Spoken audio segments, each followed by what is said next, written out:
Hi everyone, I'm Blue Lagoon, and today I'm talking about Star Trek. Star Trek, you say? Isn't this a music channel? Yeah, for the most part, but today I feel like talking about Star Trek because I just finished a partial rewatch of DS9. I think it's like my sixth in my life, and I have some thoughts. So, Star Trek Deep Space Nine is probably my favorite TV show of all time. It's certainly my favorite Star Trek show, although Next Generation is a very close second. For my money, DS9 was peak Star Trek.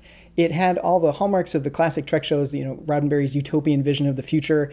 It had characters who were competent, professional adults banding together to solve problems and mysteries and, generally be a force for good in the universe, or at least trying to. But it also mixed in some shades of gray by setting it on the frontier and after an occupation and later during wartime, and having a wider range of non-human characters and allowing for more conflict between the characters. I just think that DS9 struck a really good balance between those things. Also, top to bottom, DS9 has the best characters of any Trek show, by which I mean they're the most fleshed out and they have arcs and they have depth.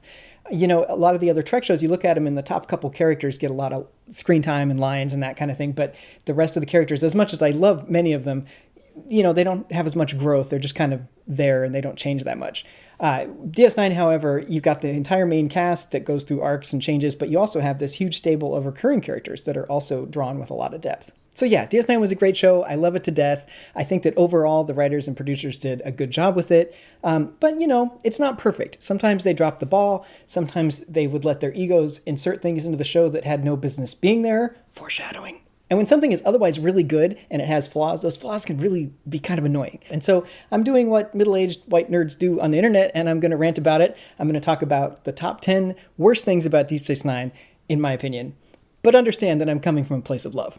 So before we start, I have to give a spoiler warning just in case you haven't watched DS9 and you think you might be interested in it, which of course I recommend it. It's a good show. Don't watch this video until you finish because I'm going to spoil everything. I'm also going to have a short spoiler about the end of Next Generation. I'll mention when that's coming. You have been warned.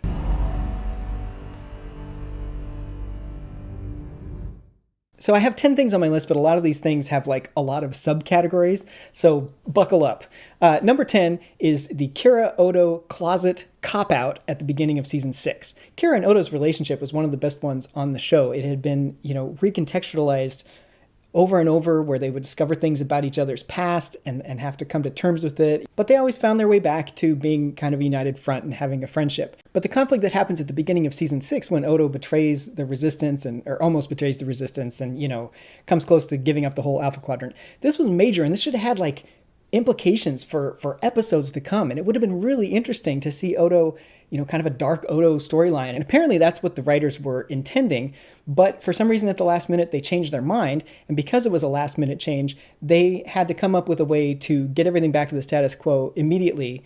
And so what do? They put Kira and Odo in a closet and have them work it out completely off screen. It's a total cop-out. And to not get to see any of that resolution, it's just frustrating.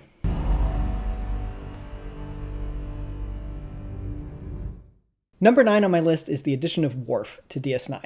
And I don't think it's any secret that Deep Space Nine was sort of the forgotten middle child of the Star Trek shows back when it was happening. I think Berman and the studio heads were more concerned with the end of TNG and the TNG movies and Voyager, and they kind of just left DS9 over there to do its own thing, which is one of the reasons I think it has a unique identity and is such a good show. Whenever Berman or the studio heads sort of stuck their nose into DS9's business, it was always to the detriment of the show, and this is one example. For season 4, they decreed that the show needed to shake up, and they wanted to bring in a Next Generation character, which ended up being Worf. I actually think that they did a good job with Worf on DS9. I think he was a more interesting character on DS9 than he was on Next Generation. I just don't think that the addition of Worf was necessary. I think it took time away from the other characters and storylines and stuff that we'd established, stuff that made DS9 more unique. I certainly didn't need any more Worf time. I didn't need any more Klingon stories, especially stuff like Alexander. Who was asking for that, right? And I don't have any scientific evidence about this, but I feel like Kira probably suffered the most from the increased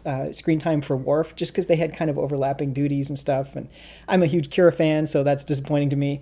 I just kind of lament the time that we spend on Worf that we could have been spending on other things. It's not necessarily that I don't like the character, if that makes sense. A secondary aspect of this is that I feel like Dax's character sort of just became a less dimensional Worf wife once he was on the show, and it didn't seem like they gave her anything else to do.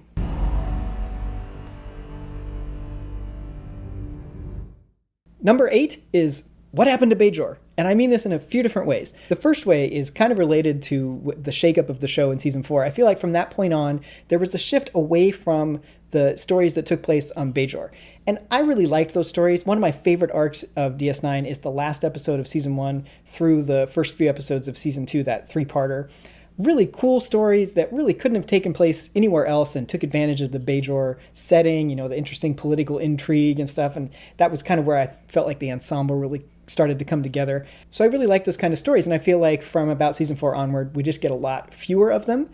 Also, when we do come back to Bajor from that point forward, they sort of shifted it to being more like supernatural superhero stuff with the Pa race and the prophets, which, I like Star Trek when it's dealing with more human drama, not when they're having beam fights on the promenade or throwing books into fires. It's just not really my thing. And then finally, what happened to Bajor at the end of the show? Did they ever join the Federation? The fact that we didn't get to see that drives me crazy. It was the whole reason Sisko was there. It was like an arc from the beginning of the show. It should have been a major part of the end of the show, in my opinion. But I mean, at least like drop a line about it or have them say that they're working on it, just something. But instead, there's just nothing there to pay off this setup that's 7 years in the making.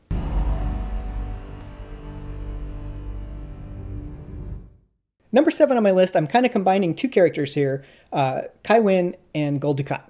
And both of these characters, over the course of the show, have a lot of development. We get to spend a lot of time with them. And they're both ostensibly bad guys, especially Dukat. But the more we watch him, the more we kind of love to hate him, hate to love him kind of thing. And he gets a lot more dimension. Kai Wynn starts to kind of come around to, she resents the emissary and the fact that the prophets haven't talked to her and that kind of thing. But over the course of the season, she starts to kind of believe. But then in season 6, I feel like they just decided, these two are going to be our big bads at the end. And so it's like they just took them off the character tracks they were on and just put them on another one completely. Just went off in another direction. In the case of Kai Wynn, they just reverted her character back to the beginning. So in Reckoning, she's suddenly back to hating the emissary, resenting the emissary and all that stuff. And it just felt really sudden based on where she'd been built up to that point. Dukat, on the other hand, they took him out of the whole Cardassian occupation arc and all that kind of thing, and they just kind of made him go completely psycho in Waltz, and he just kind of stays on that path the whole way through. A while back, I read a post on the internet where somebody basically rewrote the ending of the show for Gul Dukat, and I can't find the post now, it's been deleted, but I really agreed with it. Basically, it said that Gul Dukat should have been where Damar was at the end of the series, and this is nothing against Damar, he was a great character, and I love his development, but Gul Dukat, being the occupier of Bajor, he should have been the one at the end to see what the occupation was doing to Cardassia and to have to team up with Kira to rebuild it and maybe, kind of come full circle on that whole thing. Meanwhile, you could still keep the Pa-Wraith thing if you have to do that, but Kai Wynn could have been the one that summons the Pa-Wraiths and all the stuff out of her resentment for the emissary and her frustration with the prophets and all that kind of thing. If you needed a character to push her in that direction, it could have just been another character instead of having Dukat go with his whole Bajoran disguise and stuff, which is kind of weird. So yeah, I think Dukat's arc should have continued on and ended with like the whole occupation part, and Wynn's arc should have ended with the Pa-Wraith if you have to do the Pa-Wraith at all. But what happened in the show where they just kind of took these two and sent them off to be bad guys at the end, irregardless of everything that had happened, just kind of bugged me.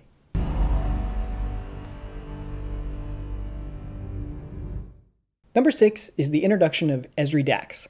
Now, I get that after the disastrous way that they handled Terry Farrell's exit from the show, we'll talk about that in a bit, that they didn't want to be left with a main cast that only had one woman.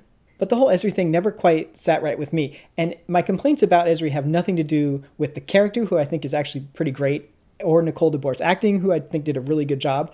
My main complaint is, just like with Worf, I feel like because we had to spend so much time on Ezri in season 7, we just didn't have as much time for other things that I was more interested in seeing. The characters that we've been building up and growing to love over the course of 6 seasons, a lot of them kind of disappear in season 7, O'Brien and Jake in particular. And of course, that feeling is exacerbated by being so close to the ending, and there was a lot of Ezri in that last season. Secondly, it bothers me how much of the Trill background and lore they had to throw out to enable having Ezri on the show and on the station. We'd spent a lot of time in previous episodes building up the idea that Trill do not return to their previous lives, that it causes arrested development for their hosts and hurt feelings and confusion for the hosts and their friends and all that kind of thing. It's just not something that's done. I feel like Dax's friends on the station emotionally might have wanted Dax back. They would have understood that it's not the healthiest thing for her and that she really needed to move on to a new life. Also, having Ezri back meant that we had to address the Ezri-Worf dynamic, I guess. I personally don't think that this needed to be addressed as much as the writers did, but Oh my gosh, is it a slog? I tell you, I remember being really excited for this big, 10-part epic finale of DS9. And then you get into it, and like the first 3 episodes are like 95% Ezri and Worf talking and fighting and talking and fighting and talking and fighting. And it just goes on and on and on, and it grinds the show to a halt. And I mean, look, if the writers are willing to stick Kira and Odo and this massive betrayal in a closet to work it out, put Ezri and Worf in a closet, please, and let them work it out, and let's not spend all this time on it. Oh my God, it just goes on and on. What I would have liked to have seen in season 7, given the departure of Jadzia, is I would have liked to see Ezri briefly. I think it would have been a really cool episode or two exploring, what it's like for her as a new host and kind of coming to terms. But then she would ultimately say goodbye and move on. Then I think they should have promoted one of the women that were already on the show to the main cast. Cassidy Yates could have had some really interesting stories. Lita was right there. But if you have to introduce a new character, my vote would have been Senator Kretak, which, I mean, they bring her in anyway for a couple episodes. She should have stuck around. She was cool. And I think having a Romulan presence on the station made sense in the arc of the war. And I think imagine some of the interesting stories we could have had between her and Garrick and Quark and Worf and Odo. I just think something like that would have been a lot more interesting, and it wouldn't have caused all the issues that Ezri did.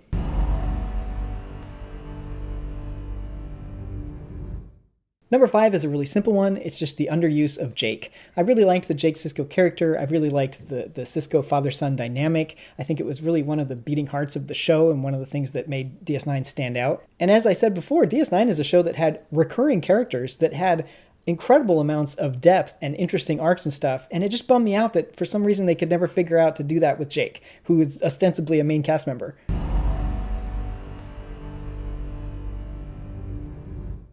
And speaking of Jake, he has a significant role in number 4 on my list, which is Sisko's ending. I have a few different issues with Sisko's ending. The first one is it just bums me out that he never got his happy ending on Bajor.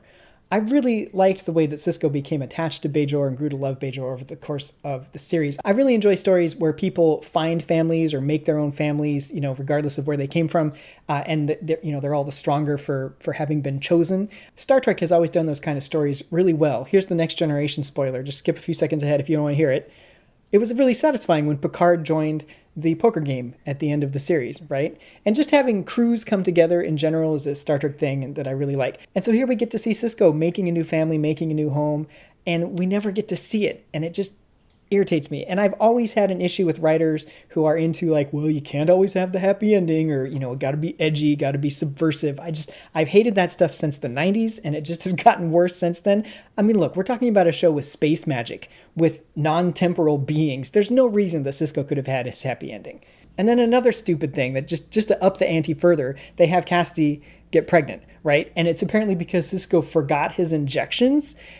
This is so ridiculous. So as I understand it, originally the birth control in Star Trek was taken by women. It was kind of their responsibility. So I like that, they've now established that men can take it also, but I just think it's ridiculous that not everybody's taking it and taking care of their own. I refuse to believe that Sisko, Bashir, Cassidy, all the medical staff would have somehow let this be forgotten. And it's just so obviously a way to up the stakes so that when Sisko disappears, it'll be extra edgy and subversive. But my biggest beef by far with Sisko's ending is that he does not say goodbye to Jake. This is ridiculous. You are telling me that he's going to have this White Room heartfelt goodbye with Cassidy and not one with Jake? Jake should have been there, or ideally he should have had his own separate scene. That relationship was central to the show, and it just boggles my mind that they didn't do this. And if you look at The Visitor, right, this is not the first time that Sisko has disappeared into a white void. And in The Visitor, he saw how much that messed Jake up. It ruined his whole life, right? And so now Sisko has the opportunity and the power to visit and say goodbye to people before he disappears into another white void. And he doesn't take it? He doesn't set things straight with Jake before he goes? Oh, no. It's absolutely ridiculous that they did not have a goodbye to Jake.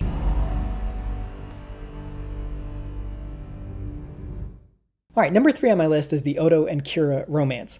And let's face it, romance is not DS9's strong suit, not really Star Trek's strong suit in general. The romances rarely ring very true, and they always feel painfully outdated, even by 90s standards, honestly. I mean, like Garak Zial, anybody? Now, the writers say in interviews that they weren't planning to put Odo and Kira together, but they just were going with what the actors gave them. And I call total BS on that. What the actors gave them was a really great, platonic, respectful, professional relationship that was honestly pretty refreshing to see on screen. But then they had to just ham-fistedly shove them together as a couple, and it just doesn't work for me. And backing me up on this are the actors themselves, who didn't think the characters should get together. Here's a quote from Nana Visitor.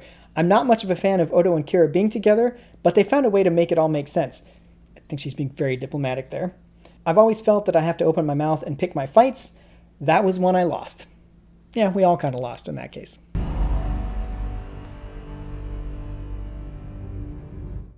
All right, number 2 on my list, I'm sure you saw coming. It's the death of Jadzia Dax and the whole way that that was handled. This is the ultimate example of Rick Berman and the studio heads sticking their nose into DS9 and really messing it up. The background story is pretty well known at this point, but basically the actors were contracted through the 6th season, and so they had to renegotiate their contracts for the 7th season. And Terry Farrell at that point wanted to step back and be more of a recurring character and not appear in every single episode, which, by the way, totally would have worked. This is DS9, the show that takes recurring characters and does amazing things with them. Have Jadzia show up, here and there, a couple episodes here and there, and then make sure, she's there for a lot of the final arc of the show. Boom, you're golden. Spend the rest of the time on Jake or O'Brien or something else that we're missing. It was absolutely a reasonable request, and one of the other reasons that she wanted to step back was because she was tired of the constant harassment from Berman. Apparently, this guy is a sexist, misogynist, petty piece of trash. And he would constantly comment on her bra size and make her wear push-up bras. And it was a gross environment. But because Berman was a petty, misogynist piece of trash, he threw a temper tantrum, smashed his toys, kicked her off the show. So Ira Steven Behr claims that he doesn't know that this was happening. In fact, he was intentionally left out because they knew that he would cause a scene and not let it happen if he found out about it. Which, I want to believe, but you never picked up on one of your main actors being super upset. I guess this is 90s Hollywood culture, and it's probably not entirely fair to Behr, but it reinforces my impression that Behr kind of got lost up his own ass in the last couple seasons of DS9. And that, my friends, leads us directly into the number 1 worst thing about Star Trek Deep Space Nine, in my opinion, and it's Vic Fontaine.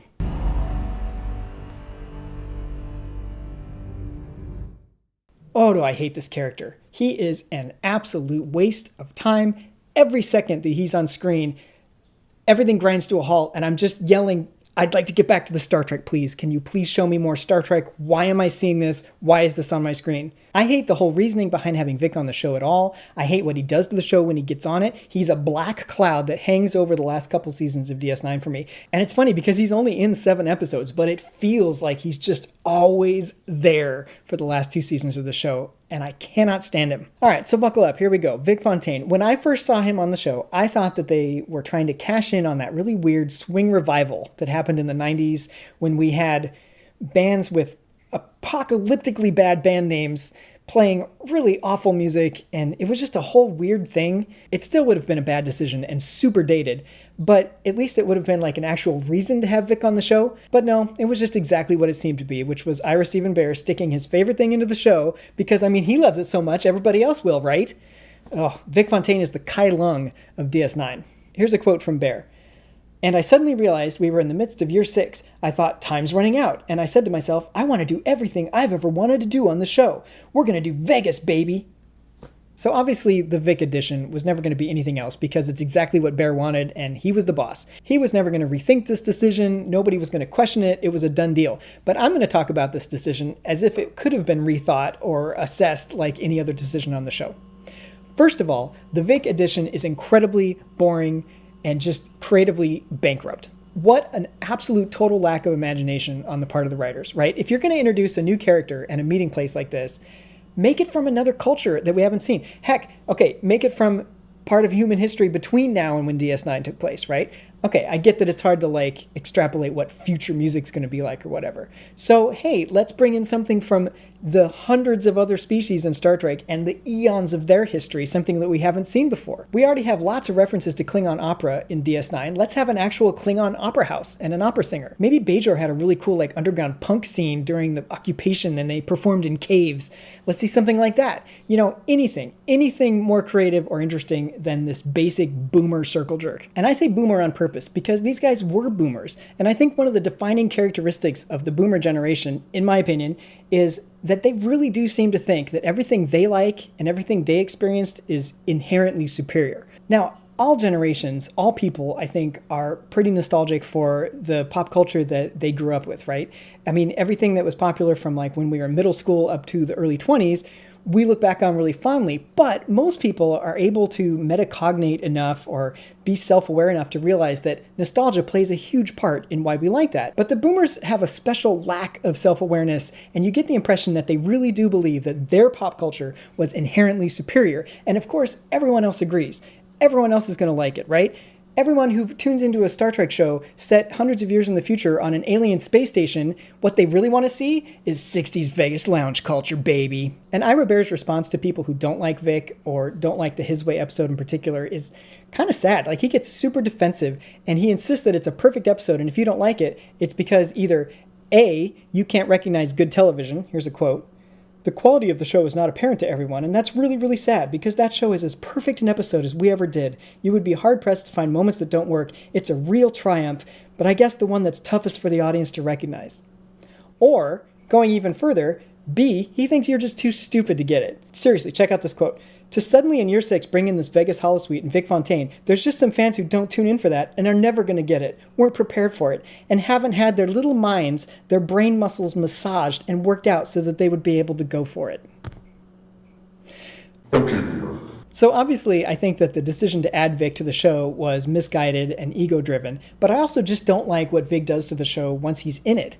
First of all, because Vic is the writer's, favorite super special awesome thing, they had to make him be the super special awesome thing for all the characters too, even when it made no sense. Humans in DS9's era being into 60s Vegas lounge culture is like humans in our era being super psyched about Vivaldi and middle era Baroque music. It's just totally unbelievable. And why would any of the alien species care at all? I mean, sure, maybe like one character has a thing for it, like Bashir and his Bond programs, for example. They made Sisko's love of the dead sport of baseball kind of one of his quirks, so it could work. But for all of them to suddenly fall in love with him like it's the greatest thing since sliced bread, like Jadzia, we come to find out, had a favorite song there, and she and Worf would go hang out there and listen to the song. Like, Nog chooses Vic's program to rehabilitate. More on that in a second. The biggest one for me, though, is Odo.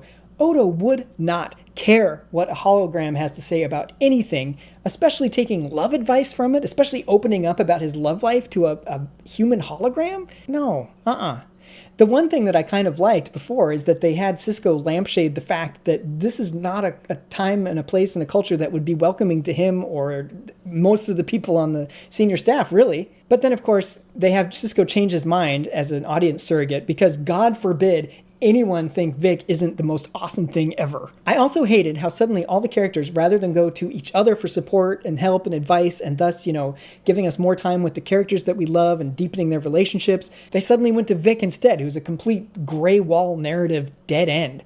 And I mean, Quark the bartender listening to people's problems was right there. He's one of the best characters in the show, and those interactions across the bar are always some of the best scenes in the show. Now, I mentioned Nog, and I've seen people cite Only a Paper Moon as justification for Vic's existence, but I think Vic was an albatross around that episode's neck. That story is pretty good, basically because of the subject matter, because of Eisenberg's portrayal of Nog, but mainly because of the connection that we have to Nog over the years of the show, right? Imagine if it had been Jake or O'Brien or any other actual character who had the primary role in helping him through it. That would have been amazing. Or if it really has to be the holosuite, get creative with it, have it be like a Ferengi children's program that Nog was into as a kid to give us more backstory and insight into his character and that culture. Something like that would have been a million times better. I also hated how the Vegas bar set became the main gathering place for most of the cast of the show. Prior to this, people gathered in public places. We had Quark's, of course. We had the Replomat. We had the Klingon restaurant for a while. We had walking on the promenade. But especially Quark's. I mean, that was like the beating heart of the station. In fact, I think that was directly referenced in one of the show's Bibles, if I remember right. Setting scenes in Quark's gave us natural opportunities for different characters to come in and out of the scenes. They could have two conversations going on different levels and cut between them. There was so much world building and detail that would happen in the background of the scenes set in Quark's or on the promenade. And all of that gets abandoned in favor of this dark, drab, claustrophobic, ugly Vegas bar set that has none of those benefits. It just is such a waste, and it really galls me that that's where the big finale party happens. But I mean, the writers and producers love it so much, and they get to dress up and be extras in the scene. Ugh. And don't even get me started on how they made Vic a real person in the Mirror Universe, or how they hinged the whole like 8th season pitch in What We Leave Behind on Vic. It's like, oh my God, just keep jamming him in there, guys. I'm sure it'll make sense at some point. Oh, it's just pathetic. I cannot stand Vic Fontaine.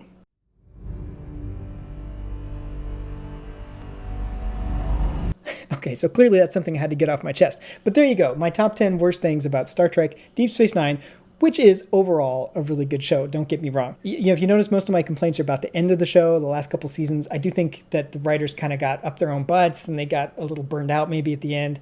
Rick Berman, of course, just has the opposite of a Midas touch. But overall, it's a great show. And I'd be really interested to hear what your worst things are about the show, if they match up with mine at all. And hey, while you're here, maybe check out my music. I even made a video for one of my synth rock songs that is a tribute to Elcars and Okudagrams, which you can check out. Anyway, thank you so much for watching, everybody. Live long and prosper. Have a good one. Stay safe out there. I wish I could be